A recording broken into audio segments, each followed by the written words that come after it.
Donald Trump has announced his global reciprocal tariffs today. So how is this going over inside the United States? Chuck Todd is an American political analyst and a former host of NBC's Meet the Press, and he joins me now. Chuck Todd, it's good to have you on. What's your reaction to what we've heard from your president today?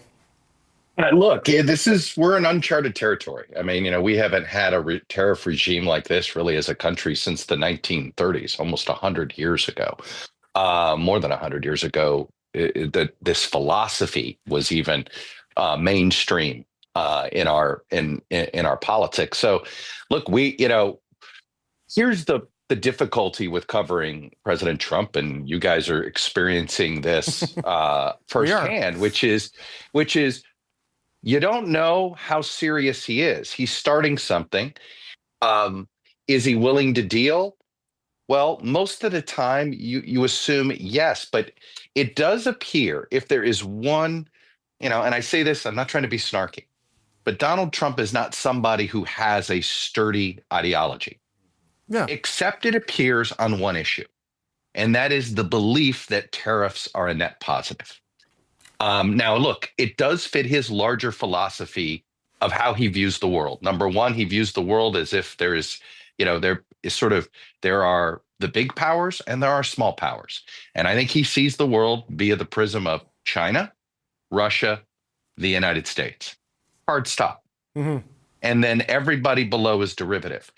And so he sees these relationships as saying, hey, we're the big dog, and everybody should have to sort of essentially respond to us. And I think he views everything in a very binary way and a bilateral way, right? He doesn't even believe in multilateral agreements. I mean, and so 6 months ago, I would have said, these are all negotiating tactics. And every single one of these tariffs, because at the end of the day, what he really enjoys is everybody has to come to him. Everybody has to come to him. If you're a corporation, you have to come to him looking for reprieve from a tariff. If you're a country, maybe you'll offer something as a deal. But I really think he philosophically does not believe in this integrated global economy. Right. I think he views it through national security reasons that all of the United States industrial base has to be within the borders of the United States. Perhaps he's going to start viewing the United States as North America, and we can have that discussion, if you will. And that's also an uncomfortable conversation. And so that's why I'm sitting here saying it's uncharted. The last term, he was surrounded by people who didn't believe in this tariff regime. This term, his nearest advisors are more likely to actually believe in this. And I think that you should assume these tariffs aren't going away anytime soon. No, that's certainly the impression we have here in Canada. Like you mentioned the 1930s and the Smoot-Hawley tariff regime that Herbert Hoover signed, a big part of the Great Depression.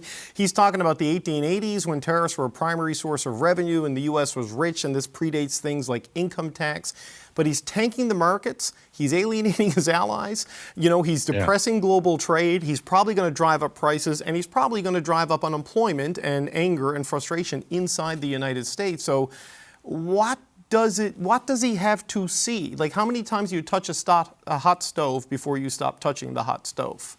Look, this is the thing. I think many of us thought the markets, the financial markets, would be the guardrail here.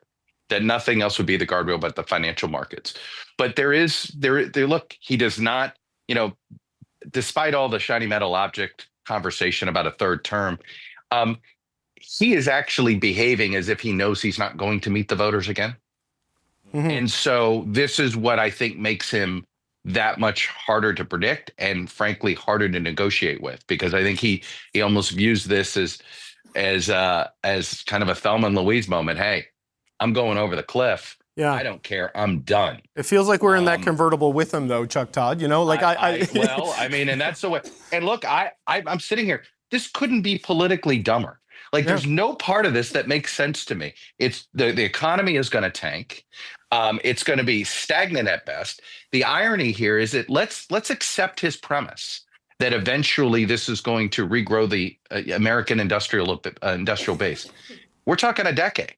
But the fact of the matter is, this is the equivalent of 100 years ago, a government trying to save the block of ice business. Okay, right. Right. Just as refrigeration was becoming, Yeah. you're like, oh, but we got to save these jobs, the guys who cut the big blocks of ice. We've got to preserve this economy. The globalization of the economy. We talk about 100 years ago. Well, 100 years ago, we didn't have air travel. Right. 100 years ago, you didn't have a supply chain that could be instantaneously taken advantage of quickly, and you could move parts around. And, parts could be manufactured in one country and literally shipped to another, then applied to the vehicle, let's say, if we're just talking about cars, and all done for, in theory, less cost unless you start popping up all these tariffs. So, look, I don't know what else to say other than the question is, how bad does the economy have to get until his party turns on him?